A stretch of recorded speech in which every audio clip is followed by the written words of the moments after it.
CNA Therapeutic Communication Skills. Welcome to the quiz. Question 1. A 67-year-old male resident, postoperative day 1 from total right knee replacement, is on fall precautions and anticoagulants. You enter his room to find him attempting to get out of bed alone to go to the bathroom, stating he didn't want to bother anyone. What is your priority action and subsequent plan? Option A. Tell him to wait right there while you run to get a second person to help you, leaving him sitting on the edge of the bed alone while you find another CNA. Option B.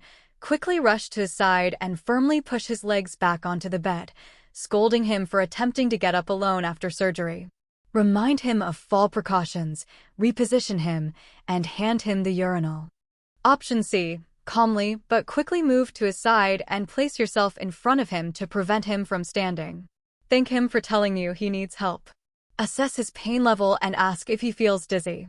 Explain you will help him safely get to the bathroom with his walker and non-slip footwear, and possibly get a second person to manage tubing and support his surgical leg.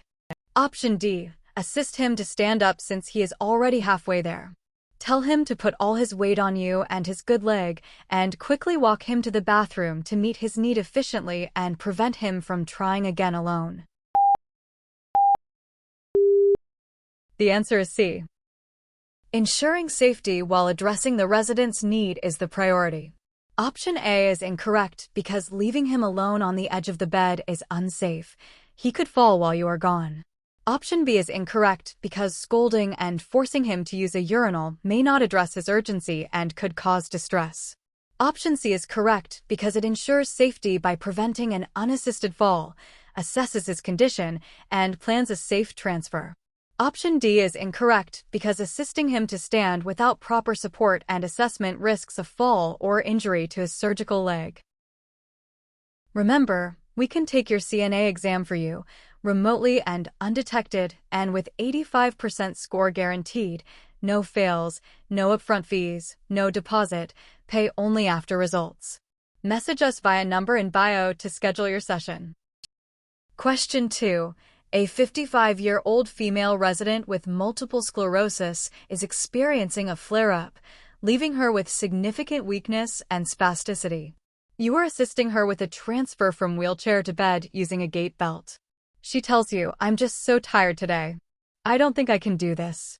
Let's just forget it." What is the best way to proceed? Option A.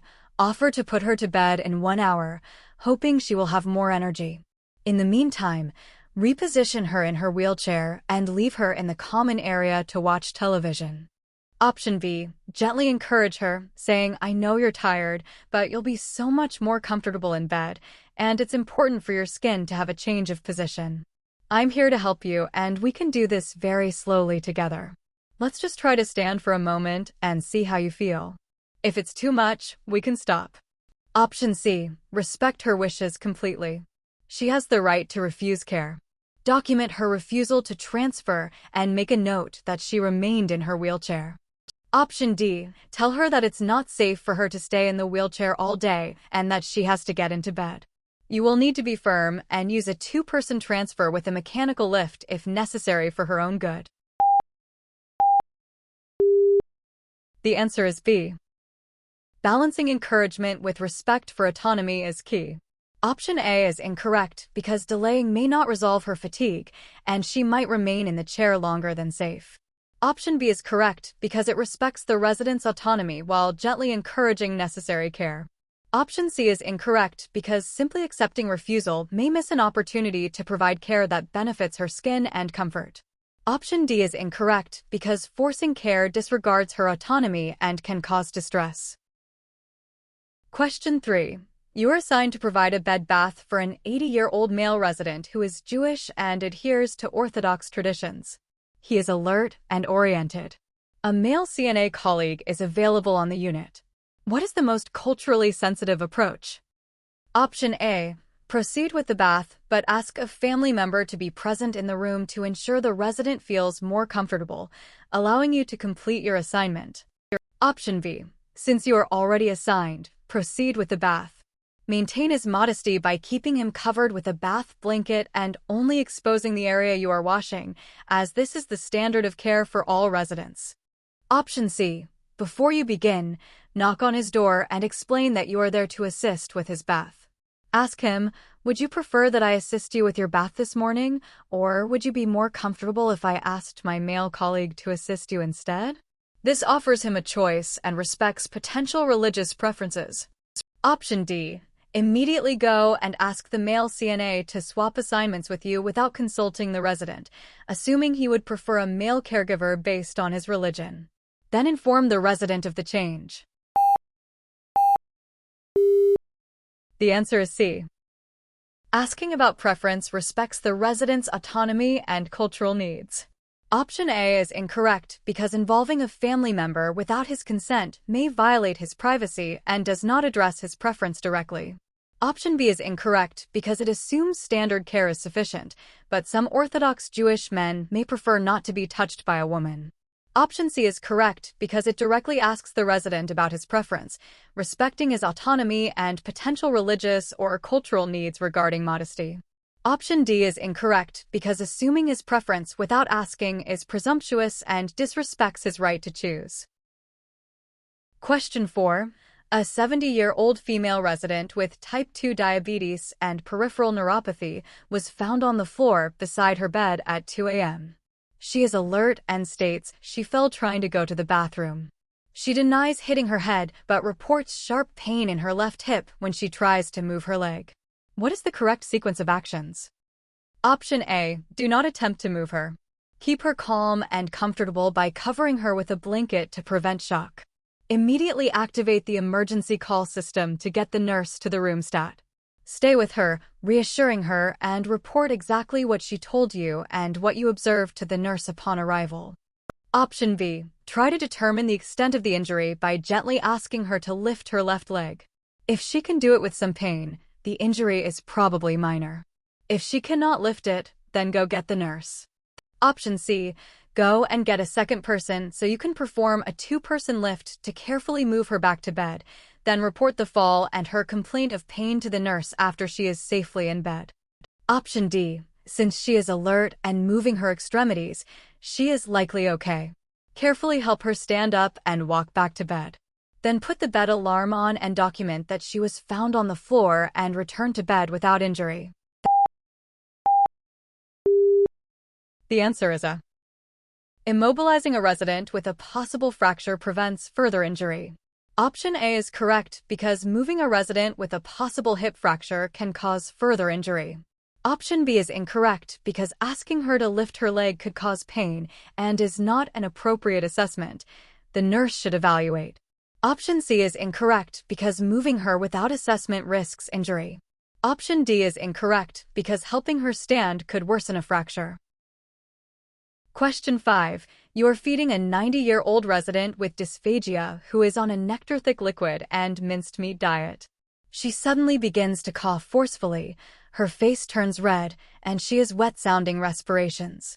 What is your immediate action? Option A. Encourage her to take a sip of water to help wash down the food that is causing her to cough. Option B. Stop feeding immediately, instruct her to lean forward slightly, and encourage her to keep coughing to try to clear her airway. Stay with her and observe closely. If the coughing does not resolve the episode or she becomes unable to cough or breathe, activate the emergency response. Option C. Slap her firmly on the back several times to dislodge the potential obstruction, as this is the first step in managing a choking episode. Option D. Leave her to go get the suction machine set up at the bedside so you can suction her airway if needed. The answer is B. Encouraging natural clearing of the airway is the first step for a conscious, coughing resident. Option A is incorrect because giving water could cause aspiration.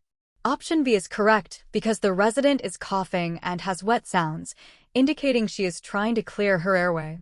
Option C is incorrect because back slaps are for complete obstruction, inability to cough or speak, not for a coughing episode. Option D is incorrect because leaving her alone is unsafe. You must stay and monitor.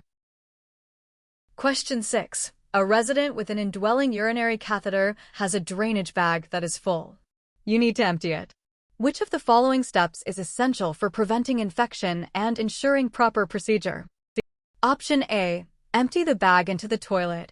Estimate the amount based on how full the bag looks and record the estimated amount on the INO sheet. Option B. Hold the drainage bag above the level of the bladder while emptying it to prevent backflow of urine into the bladder. Option C. Obtain a clean measuring container, put on clean gloves, place a barrier under the drainage bag spout, open the spout, and allow the urine to flow into the container without letting the spout touch the container.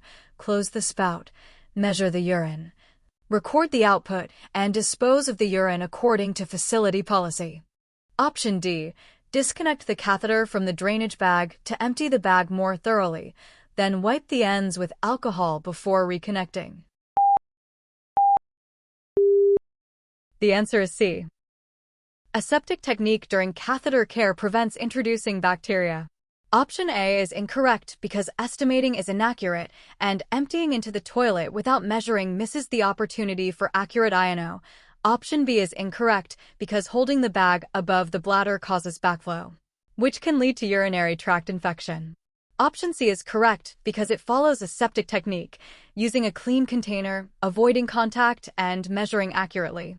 Option D is incorrect because disconnecting the catheter breaks the closed system and increases infection risk. Great job! Don't forget to subscribe. Bye!